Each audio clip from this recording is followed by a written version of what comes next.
கர்த்தருடைய பரிசுத்த நாமத்துக்கு ஸ்தோத்திரம் உண்டாவதாக. இன்றைய நாளன்றைக்கு நாம் தெரிந்து கொள்ள வேண்டிய வேத பகுதி எபேசியர் 6ஆம் அதிகாரம் 11வது வசனம். நீங்கள் பிசாசின் தந்திரங்களோடு எதிர்த்து நிற்க திராணி உள்ளவர்களாக்கும்படி தேவனுடைய சர்வாயுத வர்க்கத்தையும் தரித்து கொள்ளுங்கள். ஆமென்.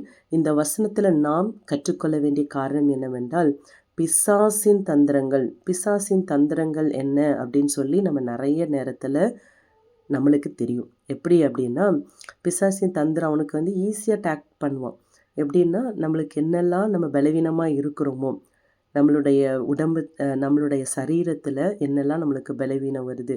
சில பேர் நம்மளை காயப்படுத்தினா இவங்க உடனே அஃபெண்ட் ஆயிடுறாங்க. ஸோ அப்போ நம்ம இவனுக்கு இந்த இந்த காரியத்தை குறித்து நம்ம நிறையா சிந்தனைகளை போடலாம். சில வாலிப பிள்ளைகளுக்கு பார்த்திங்கன்னா, அந்த இச்சைகளினை போட்டுக்கிட்டே இருப்பான். இதை பாரு, அடுத்து இந்த ஷார்ட்ஸை பாரு, இந்த ஷார்ட்ஸ் பாரு. நீங்கள் வேறு ஏதோ ஒரு காரியத்துக்காக சர்ச் பண்ணிகிட்ருப்பீங்க. அதில் பார்த்திங்கன்னா நிறையா தந்திரங்கள். இப்போல்லாம் பிசாசு ஈஸியாக மொபைல் மூலமாக நிறைய காரியங்கள் வாலிப பிள்ளைகளை அழித்து கொண்டு இருக்கிறான். நிறைய தேவையில்லாத வீடியோக்கள் வந்து கொண்டிருக்கிறது.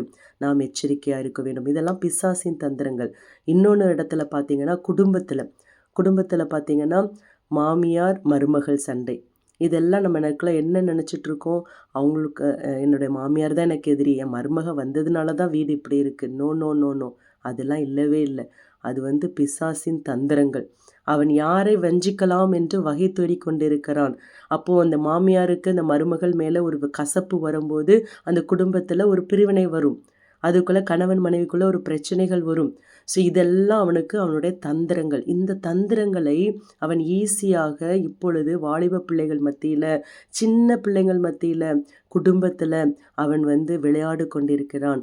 ஆம் பிரியமானவர்களே, அந்த தந்திரத்தை நாம் நல்லா அறிந்திருந்தும் நாம் அதற்குள்ளே விழுந்தோம் என்றால் நாம் கவலைப்பட்ட நிலைமையில் இருக்கிறோம். ஸோ அதுக்கு என்ன ஒரு வழி அப்படின்னா, தேவனுடைய சர்வாயுத வர்க்கத்தை நாம் தரித்து கொள்ள வேண்டும். தேவனுடைய சர்வாயுத வர்க்கம் என்றால் என்ன? அதற்கு நம்மளுடைய ஜெபங்கள், நம்மளுடைய கர்த்தருடைய வசனங்கள், அதை வைத்து அந்த பிசாசை எதிர்த்து நாம் ஜெபிக்க வேண்டும். அப்படி ஜெபிக்கும்போது நம்மளுக்குள்ள இருக்கிற எல்லாவித அந்தகார சக்திகள் எல்லாம் நம்மளுக்கு வெளியேற முடியும். தேவனால் முடியும். நாம் சுயத்தில் எந்த காரியத்தையும் செய்ய முடியாது. ஆனால் தேவன் நினைத்தால் அந்த சூழ்நிலைகளை மாற்ற முடியும். கர்த்தர் தாமே இந்த வசனங்களை ஆசீர்வதிப்பாராக. God bless you all.